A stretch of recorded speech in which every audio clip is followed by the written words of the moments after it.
This is a test of the All Hazards NOAA weather radio warning device. During potentially dangerous weather situations, specially built weather radios will be automatically activated to warn of the impending hazards.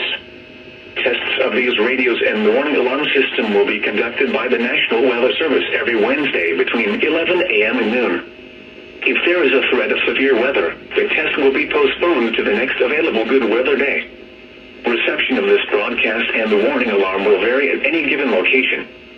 This variability, normally more noticeable at greater distances from the transmitter, will occur even though you are using a good quality receiver in perfect working order. To provide the most consistent warning service possible, the warning alarm will only be activated for warnings in selected watches affecting the listening area.